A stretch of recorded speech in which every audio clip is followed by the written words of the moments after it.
Hello and welcome back to Talkin Pitch Side. I'm your host PJ with my co-host Tony, back here to cover all things MLS, U.S. Men's National Team, and Tony.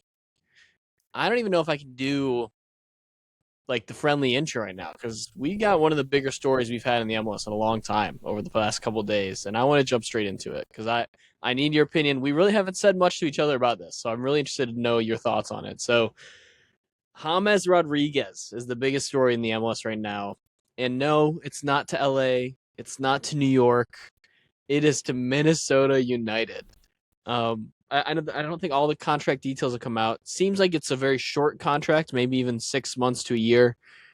Really feels like a play for the World Cup for James, just to get some reps underneath him before the World Cup. Going to be acclimated in America. In the meantime, it makes sense to him to come to the MLS.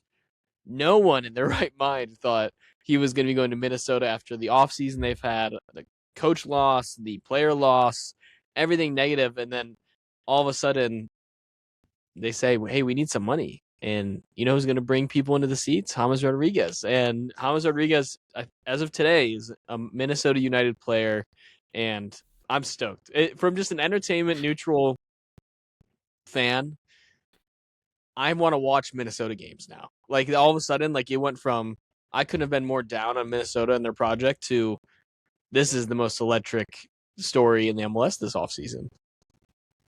I mean, I don't know where to begin on this. Like there's so many different angles I think that we need to talk about. And I'm sorry if this is boring information to you, but also you're on this podcast. You were asking for this if you've opened this up and listened to it. But I am so intrigued by how this move came to be. I'll go out on a limb. I don't even know if it's that big of a limb. I think this is the oddest signing of our MLS offseason that we've gotten so far. Honorable mention, Timo Werner. But I think that as far as likely landing spots and then that being Minnesota, I'm not sure that anybody really saw this coming other than Minnesota themselves. So my mind goes a million different directions. And the first is, okay, well, like, how did this idea even become a thing in Minnesota? Like, why did they decide to go for him? Part of me wants to think, like, similarly to you, like when you kind of mentioned, like, how do we get butts in seats? Well, let's go get James Rodriguez, right? I think that there is probably a big swing in that for sure. The way this deal is structured is another thing that is incredibly interesting. But I don't know like the idea behind that other than like, hey, this is a quick like resurgence in who this team is. Now, the landscape that, we've been painting for Minnesota this offseason has been, lose Dane St. Clair, lost Taniel Lachey earlier, which has been a huge like flattener on the defense, or on the offense. Hassani Dotson shipped out, Robin Lode shipped out. All these guys are walking from Minnesota, and even their coach Eric Ramsey, who is moving on now. It's like, what is this team going to look like? And to me, this signing too maybe is a little bit of a stabilizer and what James Rodriguez can bring for you, even if it's only for a few months, as this team potentially shapes into a new identity. Obviously, a very distinct play style with them, lying deep, relying heavily on set pieces and counterattacking. And, James Rodriguez is not that. Like, if Eric Ramsey is still at this team and Minnesota was intending to play that way, I don't think that James Rodriguez is the right move, even if he gets a little bit more butts and seats. Like, that doesn't fit. But what it does fit is providing a stabilizing, like, chance creator that you put in this team. And I think that is the kind of the Band-Aid that he is supposed to be. So that's me kind of giving benefit of the doubt to Minnesota there. That's what they're bringing him in to offer, and that's a little bit of the changing of the tides that we're going to see here in Minnesota. I don't know if you agree with me on that, PJ, but otherwise, I don't really understand kind of like where else you go with this. Yeah, I think in my mind they're going to play very similar to what they did last year. I mean, this was just a true like elevated guy within the organization, and I think the team is still built to play the same way, just with who they have. So in my mind, the only role he can really play is on the counterattack. We need you to be that facilitator to feed guys that are just going to be running down the field because, I mean, truth is, James Rodriguez is older. He does not have his legs that he used to have, and truthfully, has not played well as of late in his stops that he has had. It's been quite a bit of drama. It's almost like a Chucky Lozano type, where it's like you kind of get the package of the drama and the ability. But I mean, all that aside, this guy's a beloved star in Colombia, specifically, of course. Like he is going to bring attention, he's going to bring eyes, and that country is going to be swarming Minnesota. Funny enough, and going to those games, I just I'm impressed that they were able to get this done. I say that twofold because I think James Rodriguez was a little desperate as well to get within the MLS. It seemed like there's a lot of people that were like, I think we're good. I just never in my wildest dreams thought it was going to be Minnesota, and that's where this story really like starts and ends me. Is just like let's enjoy this part of it before the season starts because I don't know if it's going to work. Like I don't know if he's going to come in and be this star player and score 10 goals and have 10 assists in the short time that he's here. I think he's going to be a fine contributor. He's going to give you 60 to 70 minutes a game, and he's going to have those flashes where you're like, okay, this guy clearly is the most just talented player on the field on his day in terms of just skill and his ability. Now, with age, that has diminished, but I do think the ability of passing and seeing the game and seeing the opening that doesn't just go away, and I think that's what he'll provide to an extent. I just don't think he's going to be here past the World Cup. Like I think this is truly going to be a very short stint type of move, unless it goes great and he's like, sure, I'll come back. But if there's any like lack of production and he's just using it for his legs to get in the World Cup squad, I think it's probably going to end there. And you could even see this being his like swan song, like, okay, I'm retiring after this World Cup. Like right when it's over, I'm good. So I think Colombia fans and soccer fans should enjoy this for what it is. I think this is going to be one of his last stops, and I think it's entertaining. It's the league that never stops gifting us with storylines, and all offseason, Tom Bogert, who's our favorite reporter in the world, just kept saying James Rodriguez isn't happening. It's not happening. It's not happening. People really want it to happen. And then what he's kind of spoken about is this just happened really fast. Like this, everyone was denying interest in him, and this Minnesota thing happened really in the past week. Just came upon. They had the opportunity, and they were like, let's go for it. And I really do think, Tony, part of this is a media, let's save our image a little bit after this offseason. Like I really think that's what half the signing is, because they're going to get revenue from this. They're going to sell jerseys. They're going to get seats filled. And after the offseason they've had where it feels like they've made almost every wrong decision and they've lost almost all of their key players, they needed something like this to reignite the fan base. And I think Minnesota fans are excited. I think they are tentative about this at the same time. And we made a social media post, and there's a ton of comments in there, and like a lot of them were Minnesota fans saying this scares me, but also at the same time, it's just fun. Like if you know the season, you're going to the season where your team isn't going to be great, you at least want there to be somebody on the field where you can be like, I at least want this storyline. Like I want to watch this storyline play out, and that's exactly what's happening. And I think for the MLS, it's great to have that storyline in this time leading up to the World Cup. I think from a marketing perspective for the league, having James Rodriguez play in our league leading up to his final World Cup, where by all measures it seems like he's going to be on that squad, is great for the build-up of this World Cup and for the MLS going into the World Cup. Definitely. I think that it is a good thing in Minnesota's eyes if you hold that perspective, like I think a lot of the fans are, of like, hey, this is pretty wild, but it could be fun, so let's ride it out. And we have to remember, too, like that, it is a short-term deal, but it's also not a DP deal. So in my mind, also, it could kind of be a no harm, no foul thing. But if he's out there and, like you said, like, it's a short time. I think that we've only got I think that the World Cup splits the season roughly half, maybe not quite. So we'll say somewhere between like 15 to 20 games before the World Cup starts that you have with James Rodriguez. If he is like a 10 to 15 goal contribution type guy, that's fantastic. But if he's like a 5 goal contribution type guy, and is that hurting you? Is there someone else that you could have gotten that you could have filled a DP slot with that all of a sudden, okay, like, well, the James Rodriguez show did not work out. We just burnt the first half of our season. Now we're without a guy in this position and we're heading into the home stretch.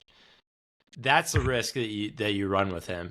And I'm not sure that it's going to end up that way. I'm not even sure that it's going to end up in like a 6-month hit it and quit it type situation either. Like you said, he could say that he likes it here. Maybe he does go off goal scoring machine. Minnesota offers him a DP slot. He gets a pay raise and he can go. Because the other side of this is I don't know where he goes if he leaves Minnesota. Maybe he retires. Maybe he goes to Columbia. And it's kind of strange. It feels like Columbia is like, not that realistic of an option unless he takes a major pay cut. I heard that basically from what he is getting paid now, and even probably what he's assumed to be getting paid in MLS, he would have to like drop a crazy amount of his salary in order to still become the highest paid player in that Colombian league. So that's quite the jump for him, even though it is going home. I don't know if that's, that appealing to him. There's a lot of play with this that like you can start diving down every scenario and it just keeps getting more and more interesting why he's here and why Minnesota did this and like what that looks like and even the timing of things. Like typically players are not negotiating contracts or talking about their next move during the World Cup.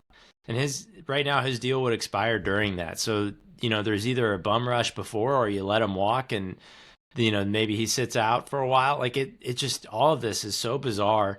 I'm not sure that we have a great precedent for that short of a contract with a World Cup like this and a player of this profile. So that's what makes it kind of like what you said, like eyes are going to be on this. People are going to watch it. I agree with you completely. It's an awesome on-ramp for the World Cup. But man, it's not a happy feely signing right here either. It's one of those where we could see this go a lot of directions and spend the rest of our hour here talking about every scenario. And I feel like we would kind of be split down the middle of like good, bad, neutral, where this could land. It could really go any direction. For sure. Okay, let's jump into the next topic here. Some more drama and some more talking points here in the MLS for a star within the MLS that's already here, and that's Denny Bouanga, Tony. And we've talked about it briefly. We talked about the Miami bid and LAFC turning that down. We talked about even Denny Bouanga going to social media and saying it's frustrating when the club denies a move that you wanted. And everyone was like, what was that about? Well, now we get the reports that Fluminense offered $15 million for Denny Bouanga. And from a player to club perspective, everything's accepted. And now what the holdup is LAFC saying, no, this is not part of our plans to sell Denny Bouanga right now. Like they see this partnership of Denny Bouanga and Son lasting it probably at least through this year. And I think he can only grow in value this upcoming year. And it's strange because you went from this guy being all LAFC, all MLS, honestly. Like he has been one of the more impressive advocates for the league in terms of like speaking out on how much he loves the MLS and how much he loves LAFC. And it's really coming out of nowhere. In my mind, it's got to be something like financially related, like whether it's he thinks he's not getting paid enough or he needs a new project, and maybe it is the Sun thing, and he wants to be the guy, and Sun coming in kind of takes that over from him, and it's all really strange. And I think where we stand right now is that he's not going anywhere. I don't think that LAFC is going to do it. Now that could change any minute because if he's speaks up enough and he's like, no, I want to leave and will refuse to play, they might sell him and get that profit from selling him. But it would be, I think, really rough for the MLS to lose a guy like that moments before the season starts. And that's from an MLS perspective. LAFC perspective, it'd be horrific. I mean, I don't know what they would be this year if they don't have Denny Bouanga, especially now that the transfer window is passed for a lot of areas, and you're not going to go get a replacement right now. Like, that's not going to happen if he moves on. So it is it's weird. I think it will probably be a non-story. I hope come a couple weeks from now, but I think it'd be interesting to see come the summer transfer window if this is going to revamp discussions and he's going to want out. And it sucks. I hate talking about this because I didn't want to see him leave. Now, I expected him to leave at some point because he's that talented of a player, but I don't think anyone expected it to happen this way. Yeah, I think that from a general MLS fan perspective of this, you'd hate to see this happen. I think I'm going to push back a little bit though from an LAFC perspective. If you hating to see this happen or being disastrous, I agree that like on the field, like you don't have their replacement. Where the goal is going to come from, even though we know that.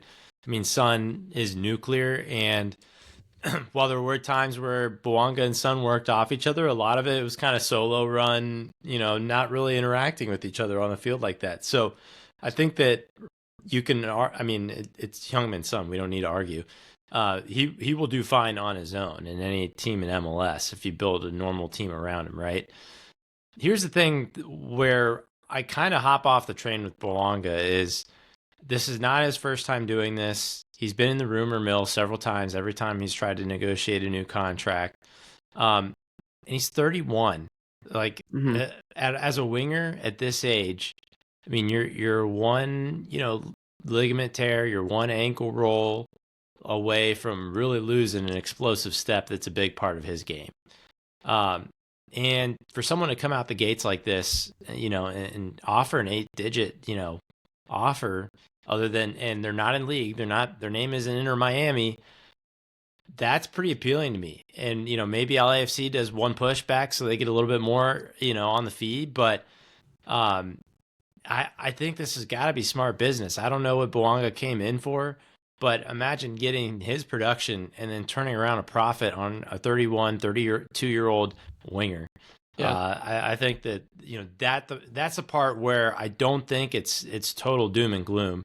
And we know this is an LAFC team that is not going to shy away from a transfer fee either. So I think this is a great just kind of momentum boost if you do end up making that sale.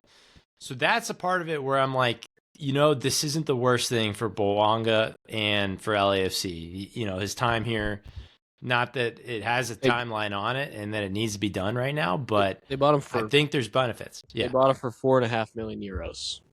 There you go. So yeah, what does that equate to? Like $5 million US dollars or something? It would be a very good margin. Correct. So to add $10 million to him and get how many career goals has he had here in LAFC? Just like 100 goals out of him. Not even exaggerating. I think it's more just the unexpectedness, probably from LAFC's perspective of like where the pay is coming from. Timing's rough, and I don't disagree. Like that number is like astronomical and pretty ridiculous for a winger at that age for Luminis to bid that much. But I think LAFC is also probably looking at it and being like, he brings in a ton of money for us. Like he's that talented where he helps on the field and then off the field marketability. Like I said, this dude's been let me just say this, and I mean this in a nice way. Denny Bouanga is not, you wouldn't look at him and be like, this is a very marketable player. Like he's not a great English speaker for like you. I'm saying for Americans and what they're watching. Yeah. Like he's not a guy that came from a big name club. He's not, like he has turned himself into that, and I think that is important for LAFC because like I think you think of LAFC and you really do think Denny Bouanga, and he's transformed that club since he's been there. I don't know. I think it's just tough. I would be really bummed because like I said, I expected him to leave at some point. I didn't think it would be this soon, but I also like could see a world where he does just be an MLS lifer for the rest of his career, and he's just like a really good player for LAFC and becomes one of those like Mount Rushmore guys. And I think that's what they're also hoping for to an extent, and I think that's what's really catching them off guard now. And especially when you just went and got Son and you have this great thing going, it's like why the need to try and push for a Miami move or try and push for a Luminese move? Like what is causing this? And we'll never find out what's going on behind the scenes, but there's clearly something going on. And like I said, a lot of times this is a contract thing and someone wanting more money. And I mean, fair play. These guys are. This is a business, and these guys are trying to make the most money they can, and he may be getting a much larger salary to go play for Fluminense. Like we're looking at the transfer fee, but we're not knowing what the salaries are that are being offered up front. So it's tough. I wanted to hit on it. Like I said, I think he's going to be here week 1. I don't think he's going anywhere, and I think for LAFC fans, it's just going to be hold your breath until you hit that first week of the season, because we've seen moves happen like days before the season, and those are the ones that really hurt teams, because I think it also just hurts the locker room. Like you have the whole team being like, he's here, he's here, he's here. Oh crap, he's not here. And we've got to figure it out now with real game action. And I think that's the concern I have. I know what you're saying. Like the money would be great. They would probably figure it out. They're still gonna be a solid team. In my mind though, Danny Bouanga being off the team, you go from a championship contender to not. Like it is that much of a gap in my mind. Like they still would be a competitive team, but I just don't think they would challenge for any titles with the team that's currently constructed. Like it is built to counter, and those two guys of Son and Bouanga are like the kings of that formula. So it'd be a tough loss. But we can move on. Well, I'm sure next episode we'll have an update about some degree of Denny Bouanga drama. Let's get into some quick hitters here, Tony, because we had a decent amount of transfers here trickle in. Here at the end, we've got some international ones coming in and some interleague ones going out. We're seeing a lot of outbound as well. We'll start with that. Noah Eiley, right? Is that Eiley from New York Red Bull? Isla, one of the two. Doesn't matter. He's gone. Yeah. He's getting sold to Bristol City for $4.5 million, which is just a great bit of business for Red Bulls. Like that is a type of fee you just do not deny for a guy like that. And I'm sure they would have loved to have him, but to get that kind of money to be able to reinvest here in the future, I think is a no-brainer. Yeah, it's smart. He only 23 years old. He was on the younger side. I think part of the energetic Red Bulls physicality, team. I think it's really for him. This is seen as a step up. I know we can make a lot of comparisons with the championship and MLS, but getting a little bit closer to Europe. He is Swedish naturally, so he's getting closer to home. I don't think that this is one where you look at and say, "Oh, like Red Bulls is shoving him off." It's more of a no. This is his next step in his career, which I think is an upward trajectory type thing. You wouldn't surprise me too much if, say, 2-3 years down the road, I see Fab Romano tweeting about him going to like a Bundesliga team or something. I could see that as part of Ilo's trajectory, and so that $4 million fee feels high for Red Bulls and leaving. But also in some ways kind of feels a little bit low for potentially what he could amount to. Totally. Also, side note, talking about championship, because there has been quite a bit of championship MLS movement here recently. We talked about this team already, so I want to circle back. Eric Ramsey, by the way, that is not going well at West Brom. No. They're in relegation zone right now, and I don't think they've won a game since he got there. I think they've only drawn or lost, and our coaches are killing us. It's been a tough go for our coaches, man. It is not looking good. So, but our players, hey, the players go to championship have been performing. Yes, Ali Ahmed, balling out at Norwich. He's balling out. Shout out Ali. So it will be interesting to see. Let's see here. Also, wait. This is me just talking now. I don't have this on my script. We're talking about championship. Josh Sargent, do we have any update on what's going on there? It's been quiet, but I don't think he's been playing. I think he's still been training with the U8 or U22s or whatever. I'm worried for Toronto, because if that doesn't happen, because they've spent so much time on this, and that's where my concern is that they're not going to get anybody in this. They won't get anybody in this window if this doesn't happen. But this is the Timo Werner Red Bulls saga. This is what is happening here. It's tough. I'm worried because, and I'm also worried for Josh. I feel bad for him that he's been stuck in this situation. Okay. Columbus Crew acquired Jamal Thiari from Atlanta. I think this is a fine, they sold Jason Russell Rowe. They need someone to come in and just kind of fill that void. We talked about it last episode. As Columbus, you're making that sale 10 times out of 10, and if you're able to replace it with a guy like this, that's going to do a fine job to fill in here and there for Abu Ali and come in for some games and make subs late in the game. I think that's what they need. And in my mind, like, these are the type of like roles on a team that you go interleague to get because it's going to be a lot cheaper. And I think it was like 100 or 200K in GAM or something like that. Like, it was nothing. And I think this is a guy who can contribute and help out the team and will do the job when you need him to fill in because of injury or other things like that. That's correct. I mean, it's striker depth. It's like for Jason Russell Rowe. Honestly, pretty tidy by the crew to just kind of get that fixed up before really too long, and just make sure address a need that you have really as you're going into preseason. So I appreciate that part of it. Diarra also getting on the other side of 30. I believe he's 31. Had his moments for Atlanta. A lot of that was kind of overshadowed by Atlanta's season and Latte Loth coming in and all that. You never know what's just Atlanta and what's him. That's the tough part when you go on your team like that. Correct. No, but he was not terrible there, and the opportunities that he was given and the amount of time he played. I mean, he only played 1,000 minutes last season, and scored 5 goals. So you do the math there, a goal every 200 minutes coming off off the bench as a rotation player. That's not the worst numbers there. So it could be tidy business. I think that's just one you got to wait till their depth is tested to really see how well it fits. Totally. Moving on here.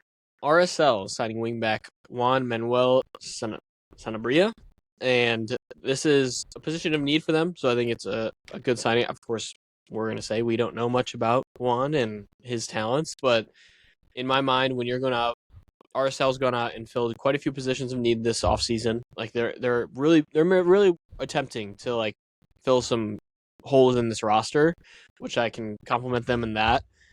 This move specifically, it's starting to jar me a little bit, and I think it's just becoming a standard, Tony, for the league. You can tell the growth. Some of these transfers for these guys coming in are like 2 to 3 million for guys like this who are kind of like role players. And I feel like back not too long ago, 2 to 3 million was like a pretty significant transfer for the MLS. And it's cool to see that growth and that these franchises have the money to swing around where they're just like, this is a wing back that they're expecting to play every day, but it's not a guy he's not a DP. He's not like anyone who's going to come be probably like this game changer.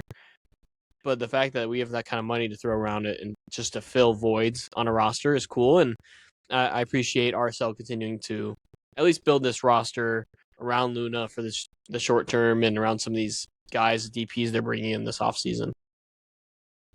Yeah, this RSL build is really shaping up to be very interesting. They're going to play Sanabria as the left wing back, and honestly, his Liga MX numbers. Not that I've ever really paid attention to him before seeing his name in the news, but he has some pretty impressive wide playmaking numbers. So I think that he could offer a good bit of attack, a good bit of bite on that left side, especially if you're shading Luna over in that direction too. I think that could cause some danger. What I want to call out with this RSL team right now is how sneaky their build has been. I just want to read you what their back five is projected to look like if the season started today. So left wing back, Sanabria. Left center back, Lucas Engel. Center back. Rest in peace, gang. Yeah, right. Rest in peace. It's not over yet for FC Cincinnati. Center back, Justin Glad. Right center back, DeAndre Edlin. Which, that sounds wild. Hey, he's supposed to be on the right? Just FCC He light. played a little bit of center back for them. He did. And they just don't have that many center backs that are on their roster. So I think that's maybe the intention with him. And then right wing back, FC Cincinnati legend, Dom Marchuk. So right there, that's your starting back five for RSL as it stands. Why is that just like 3 FC Cincinnati players in their back line? Like, why? Correct. What is happening? To be fair to Marchuk, we just got a short-term loan from RSL. Yes. So he was always an RSL player. Yeah, he came, played 2 games, and then we never saw him on the field ever again. Correct. Yeah. Pat Noonan did not like what he saw. So all of that to say, this is a really interesting, we'll call science experiment going on with RSL. I mean, we talked about Gulavogi coming on a DP deal last week. Olatunji, are we going to get that out of him? Obviously, we know who Luna is. This is kind of one that if I have the opportunity to, like, if they get in their own window, I'd love to sit down and watch them Yeah. specifically. Oh, And how it all looks, and what they're going to be about. there's so many teams that have done things this offseason that are very intriguing to me in terms of just like early season watchability. Like I want to see how this is going to come together for a lot of these squads. And I mean, RSL's really taken that structure of building a squad in terms of a lot of the most of the money's invested in the attack. Like that is like the big dollars and DPs are all going to the attack, and they're really going interleague besides this signing for the wingback to fill that void in that back line. And I don't think that's a bad strategy. I mean, you go around and find MLS proven defenders, and if you hit on 1 to 2 DPs, you can really have a chance to make some noise. And that's really what it comes down to. And I think that's the risk a lot of teams take, that strategy. I mean, we've seen some teams invest defensively now more as recently, but if you can just hit one of those two, and then on top of that, you have Diego Luna over there contributing already, like that's where this team can really make some noise this year. They tried that, of course, last year. Last year, it did not go great in the second half when they tried to invest in the attack and they didn't hit. It's just one of these guys have to hit eventually. So I think I'm leaning towards actually like, man, I can't believe Tony. We got to do like predictions next week. By the way, we'll get into that later. Yeah, but I'm not ready. like we're 2 weeks out of the season, and I'm feeling good about this RSL team. Like I feel like they are, in my mind, like right in that 7, 8, 9, 10 range, and I'm feeling more. Come on, just relax. I feel so bad for ours. And you guys are looking great. You're going to get 10. well, the Western Conference is really good. There's a lot of teams there. I'm just like, let's not go crazy, but I still need to see a lot from these guys. Like we're talking about the intriguing, like watchability. There's the attack has a lot of guys I need to see it from, and that's really what's going to come down to. And I do think that I'm leaning more towards that 7-8 range with how they've constructed this team so far. So will be interesting to watch. So I'm not trying to throw a dig. It was meant to be a compliment. Let's get into another good outbound story here. We've got Seattle selling Obed Vargas to Atletico Madrid, another La Liga outbound. It's now becoming a connection this offseason. This has been the offseason of the La Liga transfers. Really cool for Obed. All those stories came out where at the Club World Cup, his favorite player was Antoine Griezmann, and they got the clips together, and it's like his favorite player of all time, and now he's playing with him. Like technically, I don't know how much Obed Vargas will actually be playing for Atletico Madrid this year, but cool that he's making a return to Atletico Madrid. It's cool that Seattle's getting compensated well for this. I think it's the right time to sell a guy like this. I think, in my mind, his value is really going to be either what it is or go down over time unless he's like really performing. And I think they're just telling themselves, hey, this is our chance to get good money for a guy like this, and we can put a sell on and feel good about it and move on from this. And they've got people to come in and fill that void, and I think it was the right time. I think it's cool. I think a continuation of all this La Liga, MLS transfers, and I hope this is something that's going to continue because we're seeing MLS players also go to La Liga, Tony, and have success. Like Tani's had great success in La Liga, like great success, and I think it's cool to see these guys go on to big leagues and immediately impact. I don't think Obed's one of those guys that's going to come in and be playing every game for Atletico, of course, but I think it's cool to see this type of player he can become in that system for Atletico, and whether it's a loan out or some minutes here and there this season, it'll be interesting to see. Yeah, I think this is to me, this is in the same category or same bucket as like Davies to Bayern from Vancouver and John Duran to Aston Villa. Like, I mean, just like the profile of all of it. Yeah. Really young player.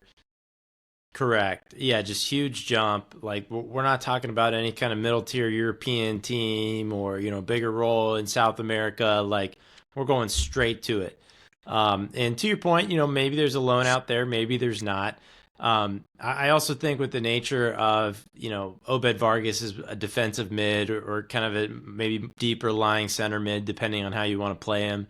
it's not the flashiest thing. You're not going to see him on the score sheet too often, so it's not going to be one of those names that I feel like you're going to see continue to pop up and be like, oh, look at him, he's schooling it out in Atletico Madrid, because really his job is to extinguish, other Mhm. teams' attacks, not so much to score himself. So all that to say, like I'm not sure how much playing time we'll see, like he said, but also I think that like no news is almost good news for him, and that he's fitting in La Liga, and really making his own there. And this is a young man. I mean, 20 years old, just the weight of of the world on his shoulders. I mean, Mexico is counting on this man to really grow up when he makes this move, because the Mexican national team, in my opinion, is kind of where the U.S. men's national team was like maybe 10 years ago.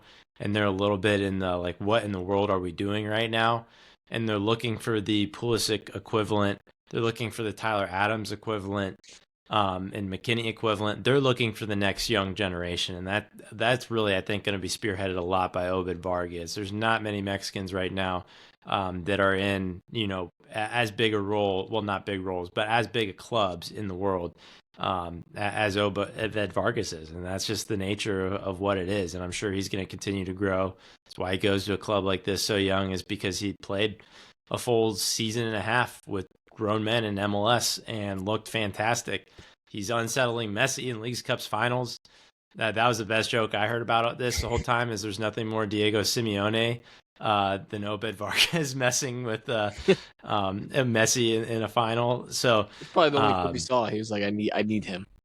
exactly, yeah, Yeah. that's probably it. So he was hate watching Messi and said, "Who's this guy?" So, but no, it's very impressive to me. I hope the best for him, that he makes MLS look good. I hope the best for him that he makes Mexico more competitive with USA. Take that. Yeah, you heard me. Yeah, I think that it's an exciting move. We'll see how it pans out, and if that actually hurts Johnny Cardoso, maybe that could be a bad thing. We have a position battle potentially. Yeah, I mean they play the exact same position, like quite literally. Right. So, of course, Johnny's got a little bit more time and tenure and really in the rotation. So who knows how that will all line up? I mean, he could be, by the time Obed's really establishing himself, be moving on from Atletico anyway. So we'll see. Moving on here, we'll stay in national team territory here. Tony, Ricardo Pepi had all the rumors. Basically, I mean I think it was player. I think was it the fee? The fee was agreed upon between Fulham and PSV. They were cool with the deal. They were happy with it. Ricardo Pepi, by all means, was going to Fulham. PSV cannot find a replacement in that window, and that's why the deal's off. And he's staying at PSV. Two lens here. I'm going to go at it from two perspectives, and I want to hear what you think of these. First one, I think you could. Well, I'm saying this from I think you can see this as a positive and a negative. Negative, I feel bad because I think these moves don't come around very often for guys like to make a jump to the Premier League. I don't think that is something that's taken lightly, and for sure in Pepe's eyes, he's disappointed because I think he probably wanted the move. And for PSV to really hold it back by saying we need a replacement when they're 17 points up in first place and they're by all means going to run away with the league is kind of silly. Like I could see why for Pepe this would be frustrating, where it's like, well, we don't trust our backup striker that's playing right now anyways, and we're winning, and all of these things that I'm sure can be very frustrating to him. From the other lens, I think for Pepe in the World Cup, this is a good thing. And he's injured. He's not even playing right now. He's not going to be back till next month at the earliest. And he's going to need game time to get his legs back underneath him after he recovers from his injury. And those minutes were not guaranteed to Fulham. And they will be guaranteed at PSV. Like, he will start every game at PSV once he gets healthy. And I think that's good for his World Cup chances. I think if he were to go to Fulham and he's coming off injury, doesn't really play, Jimenez just starts every game and he never got a chance, I don't know how that's helpful for him for the World Cup and for him to be fit and ready to go and proving that he belongs. Of course, March camp is more where people are going to have to prove that. He's probably not going to play in March camp. So that's why he needs club minutes. And I think PSV keeping him is not a bad thing from that perspective. But I can see it from a club view and a player thinking about his club status and it's got to be disappointing. And I feel bad for him in that sense. And I think they will probably figure it out in the summer, and he will make that move to Fulham. Fingers crossed. But I think if we come to the summer and let's say that his tenure at PSV does not go very well here at the end of the season, and that deal just never happens. Like, this was his one chance to go to the Premier League, and that could have been taken away just because PSV didn't want to find or couldn't find a replacement for 6 months in which they're probably going to win the league anyways. Yeah, I think I share most of that sentiment with you. I tend to like kind of all the pros that you were mentioning with staying at PSV, like you were saying, just finding your momentum back from injury, especially before the World Cup. If you want a shot at that roster, you need minutes. Those aren't necessarily guaranteed at Fulham. I think that's the right train of thought in this situation. I also think, just in terms of a national team perspective, which I'm sure that's his main goal is get to the World Cup, right? So I think that I agree with. I think that's probably the silver lining in all this. However, I feel frustrated for him in the sense that they couldn't find a replacement in time. This has been going on for so long. This isn't like something that happened in the Correct. last week of the transfer deadline. Like, it is, him to Fulham has been talked about for months now, and that's where it's frustrating. Like, I can't imagine how frustrated he is by that. And you are a Champions League team.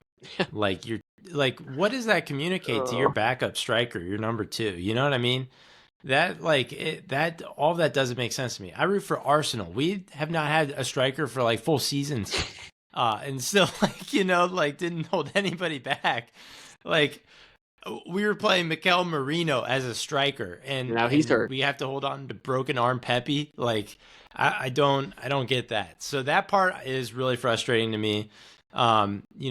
I just, while you were talking there, I also looked up the guy who's been playing striker for PSV since he's been hurt, which I'm going to butcher his name, but Gus Thiel, we'll say that. I think it's Dutch. We'll see. 28-year-old. And he's gotten a goal assist in the last 5 games. Not the worst. We know he can score, but the fact that you just don't have targets or you didn't act on a target, like, that just feels so small club to me. Pepe could be out for almost all of the season. Like, he's going to be out for 2 months, almost possibly 2 more months. And then you're going to have like 5 games left after that. Like, that's where it's like silly. It's like the guy's hurt anyways. And that's where the reasoning is like really stupid. It feels like there's something else. Like, that can't be the reason. Yeah, maybe they didn't like the fee because they saw it was, he was getting hot or whatever, but it's just wanted Dest to have a friend. They wanted Serginho Dest to have a friend. That's what it was. Yeah. I don't get it. I think that's a lame excuse. I think that communicates to the fans that you're almost like throwing in the towel when you said, "Oh yeah, well, our preferred option is going to be in the press box for the next few weeks." So I don't like any of that part of it. We just have to hang on in this situation to the silver lining, which is everything we mentioned, that this probably feels like the best route for him to get to the World Cup. So yeah, I'm sure that's what he's telling himself, and I'm sure there's behind the scenes things of him being like, I expect this move to happen in the summer. Like, that's probably what's going on. So we'll see how that continues.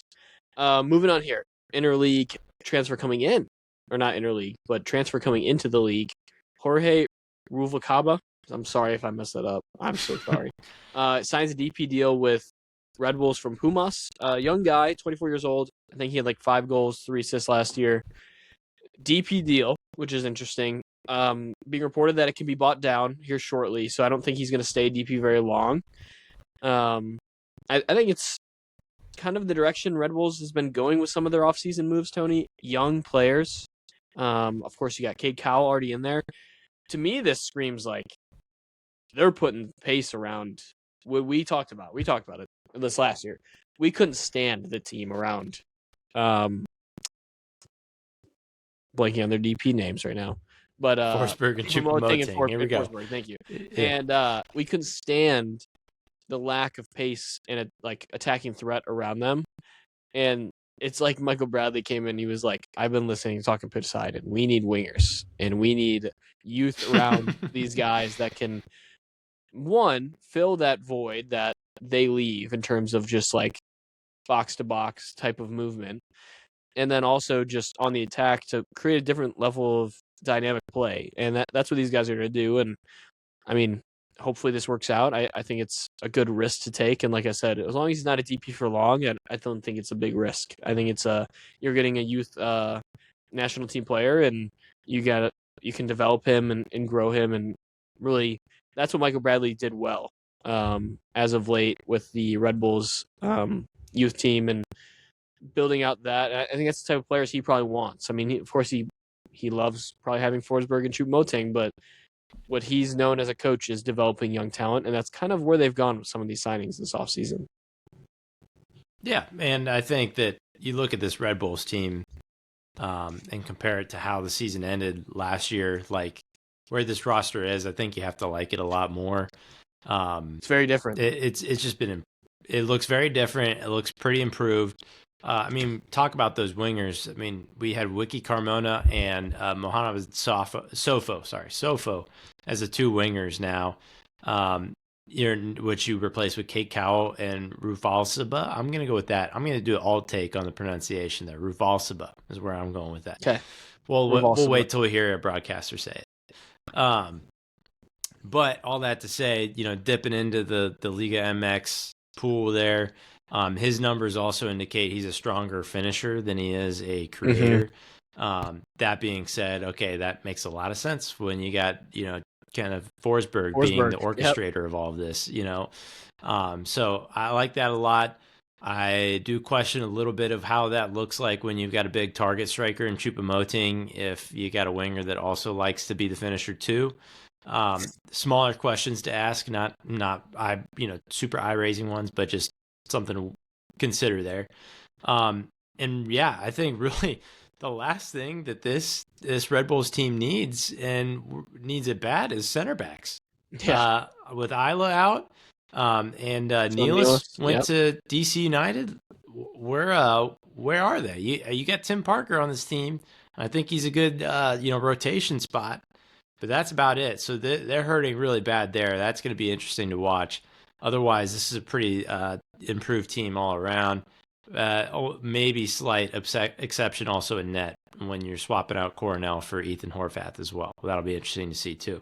Yeah. Another team kind of like we'll put in our RSL bucket of, man, what is this going to look like? How's this going to work? Throw Michael Bradley as the coach on top of all of that. It's like, okay, this one's pretty juicy too. Can't wait to watch him play. Yeah, totally. Let's go across town here. NYCFC, Tony. Musa Sia.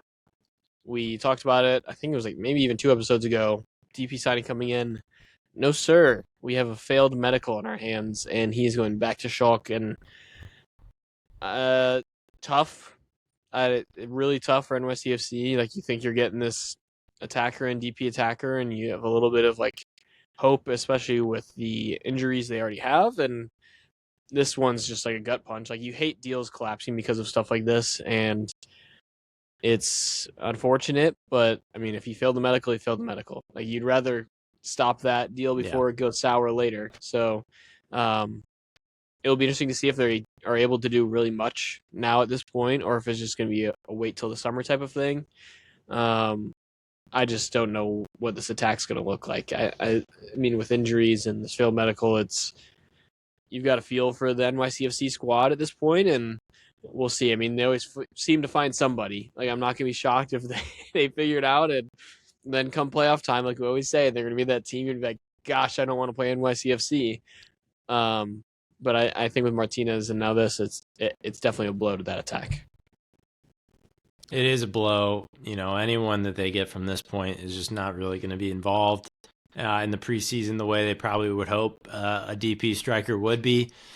So that part really stings. But yeah, I mean, the Reddit reporting points to that, either Schalke kind of concealed an injury that Silla had, Silla concealed an injury that Silla had, at some point.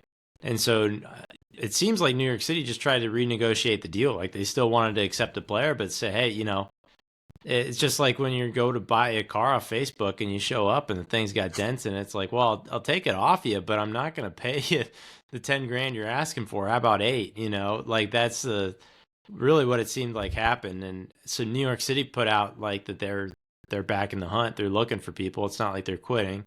Schalke put out they're deeply disappointed in New York City, and it's just like kind of this mess that a little bit tenuous right there, but also that's it. That's the end of the story. It's over. So I agree that the big takeaway from this one is these are the kind of things that can really shape a season, or at least a period of a season, for a team when they're slow to get a key guy, or unable to get a key guy because they, different reasons happen and the deal doesn't go through. So that could be a really big blow. I think it is. It really sucks for them. And I don't know if that means you start Tyus Magno at striker now or what. But there's just this is we'll put the other New York into our RSL bucket too, but for wrong reasons, not for good reasons, but because we're not really sure what this is going to look like without Alonso Martinez. Yeah, we'll leave it at that. Yeah, we talked about Magno last episode, and thank God they didn't sell him because they need him now. They do need him.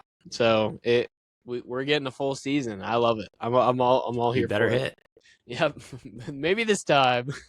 We'll move on here. We've got one more signing, and then we'll get into some game recap. Tony, we actually have a game recap. FC Dallas are signing Joaquin Valiente, attacking midfielder, and this is a need. We, of course, with Lucho being Lucho and what happened there, they didn't really have an attacking midfielder that was consistent after that, but they were carried with that one and play a lot better with that one. Now, if you can hit on an attacking midfielder that makes sense for the team, you're going to take that all day, every day. So I think they're just hoping that he's going to fill that role a lot better than Lucho did, be better for the locker room. And, of course, we don't know much about him and his play, but from what I've seen stat-wise, seems like a dynamic player, seems like he's going to be a facilitator that's going to help and help Musa up front and get some more opportunities that he doesn't have to just create on his own. Yeah, that's correct. See, the thing is that Dallas, I don't believe this is a DP, correct? He's not going to be I don't believe so. All the way. No. Yeah, so Dallas has been outspoken about getting a DP number 10 this offseason. Like, that's been their big target. Don't think that's what Valiente is, but then that means he's probably the backup to whoever the big DP is going to be. That being said, it seems like it's a fair pickup, I'd say, as depth, if that's what we're looking at here. He is, only 24, so still entering his prime, and came from the why am I blanking? South America, but they call it Serie A. I don't know what Liga he's from. Oh, Uruguay. It's Uruguay. That's what it was. Yes. So coming from Uruguay, and has strong play creating numbers, but also has kind of a pressing sting on him too. Like he's pretty involved with dispossessing players. For his position, his defensive numbers are higher. He's more involved that way too. So if this is a off the bench kind of move, maybe not the worst thing. Adds a little bit of a pressure that he can come onto a game with 15, 20 minutes left, bring energy, bring some pressing against tired legs of their opponent. And also be able to facilitate kind of turning, last minute attacks into potentially goals. So I think that I like the depth part of it if it is a depth piece, but I'm not sure that's for what's going on there. So yeah, they definitely still need to improve the roster and improve that position specifically to help out Peter Musa. So we'll see where that ends up landing, but I have a feeling this is going to be it for them before the season. Well, Tony, let's get into that game recap really quick. So we have the CONCACAF Champions Cup game starting. San Diego's the only team playing right now from the MLS. There's a couple coming up. We've got LAFC, I think, next week, and Cincinnati's coming up soon. There's a couple teams playing here soon. This game was very late at night. I think it's, like we said, it was like 11 p.m. Eastern time start time. I watched the start of it, and you were appalled that I even stayed up for that. I think I made it close to halftime, and the game was really boring at first half. I mean, these games are pretty ugly, honestly, and that's when you see an MLS team actually progress pretty far. It's impressive because they're going into it basically as a preseason game, and it looked like that at the start, and I think they went down 1-0, and you're like, oh gosh, Pumas. We've seen the story before. League MX coming to MLS and just breaking our hearts, and they then scored 4 consecutive goals in the last 18 to 20-ish minutes of that game to win that 4-1, which is huge, by the way, because this is all aggregate competition. Like, they're going to go back to Pumas now, and they're going to have a 3-goal cushion in that aggregate. So, super impressive showing. That if you watch the highlights, that last 20 minutes was like, oh, this is the San Diego we saw last year. Like, it is like relentless pressure, relentless like crosses in, shots on target, and they came to form at the end of the game. And cool to see them competing against one of the giants at Liga MX. I think Puma's sitting even at 4th right now. They're having a good season, and it's cool to see a San Diego side in preseason doing that to them. Yeah, and I think that what this communicates to me out of anything and what to pick up is that, like, this is a San Diego team that, despite maybe a lot of turnover, and not that much turnover, but despite any turnover, despite getting thrown into a really short off season, they're holding fast to like what their identity is, what their play style is going to be. And that's no surprise. They were very distinct with it from the beginning. But, new year, not new San Diego. They get, what you bargained for. But there's also new pieces in this. If you do like a post-mortem on San Diego's season last year, I think you look at like the lineups of what this team threw out there in the playoffs versus, what they started week 1 with. Mm-hmm. And it was not what it was intended to be, leaning a lot into the younger guys, leaning a lot into the bench, and still getting incredibly just high performances from these folks that you would not expect to. And usually when we see something like that where we kind of call it like overperforming or like the vibes are up, like the first place you need to look is the coach, I think, because it's a system that people can understand and play into. And if you're a professional athlete and have like the fundamentals of being a professional, then you can play into that system, understanding what you're going to do, and you can link up with your teammates. So that all being said, like I think a ton of credit has to be given to Mikey Varas in this. And this is a San Diego team that took advantage of really a Pumas team that fell asleep at the very end of the game. I don't think that this is going to be an easy second leg. I'm not guaranteeing they move through. Like you said, these guys, this is one of the bigger teams in Liga MX. They're looking really good in Liga MX right now. Anything can happen with this. So I could see this being a sweater, like a 2-0 loss that they're holding on to a 4-3 aggregate with in the second leg. But hey, we got to celebrate right now. MLS and CONCACAF, you take every little victory you can get because we don't get many of those, especially in games like this. We've had our heart MLS ripped out. on the road. Yeah, MLS on the road at Liga MX is like, I don't have any number in front of me, but it's gruesome. Brutal. So Brutal. yeah, I've seen these leads get blown in this competition. Yeah, it is not unprecedented. We got to hang on to it. Claps to San Diego, but keep it up. We need it. Oh. Yeah, the big thing is they just if you score in your mind if you score 1 on the road in that game, you're gonna feel good about your chances. So I think they're still gonna be San Diego. I think that's what I'm scared of when they're playing at Pumas with that crowd, and is them trying to play that same way can get them killed on the counter. So it'll be interesting to see how they adjust in game plan against that and how they kind of mold that. But hey, let's just hope and pray. That's all we can do. Go MLS. Yeah. Okay, well, that's all I've got story-wise, Tony. We had a busy week. Like I said, we are 2 weeks away from the season. What I will preface is me and Tony are going to London. We've said this before. So we will not be here for the normal recording times that week. We're going to be gone from like a Thursday to a Tuesday. So we're going to pre-record, of course, that episode of like week 1 predictions and things like that. The recap episode, I don't think we really have planned yet. So maybe we could just do like a late one and maybe combine the preview of the next week and just kind of talk about the week prior. So we'll see. Because I think I don't want to be like, yeah, Wednesday we're just gonna record it, because I think we're gonna be pretty out of We're it gonna be dead. timing wise. So actually, I'm gonna be at leg 2 of Cincinnati's CONCACAF lineup. It'll be. I'm just kidding. You'd be There's no way. eating nachos in the crowd. Yeah.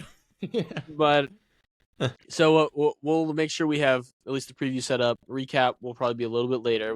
That'll just be a 1 week thing. So we'll adjust to that. But next week, I think we're firmly going to do our season predictions. We're going to go through what we did last year, the standings predictions for the Eastern Western Conference. Man, this is like the last year we're going to be able to do this way because the league's changing. So, yeah. And then we're going to do MVP, who's going to win the MLS Cup. We'll come up with a list of things. So feel free to join along. We'll post them on our social media so you can see and you can follow along and make fun of us when we don't predict your team to be as good, and then they're San Diego, basically. So, hey, so we appreciate you guys. Please follow socials. Please hit the subscribe button if you're on YouTube here, and just tune in. We're excited. I mean, we're 2 weeks away from the season. I really can't believe it's that close already, and I'm so excited, Tony, to be back in the stands at a Cincinnati game, freezing my butt off in March. With some snow falling, most likely. We do miss our home opener, so I'm pretty bummed about that. Bummer. But we will be Bummer. at the North London Derby in London, so we'll make sure. Well, that'll probably be on our socials as well. You'll probably see a post or two from us in London. So we appreciate you guys. Like I said, follow socials, subscribe on Spotify, YouTube, anywhere you can, and we will see you guys next week. Yeah.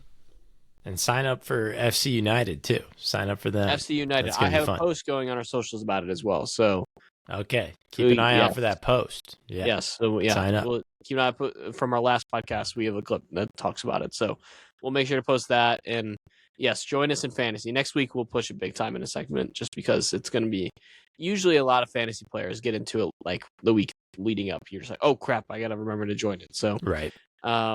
We'll push that, and we appreciate you guys. And like I said, we'll see you next week. See you.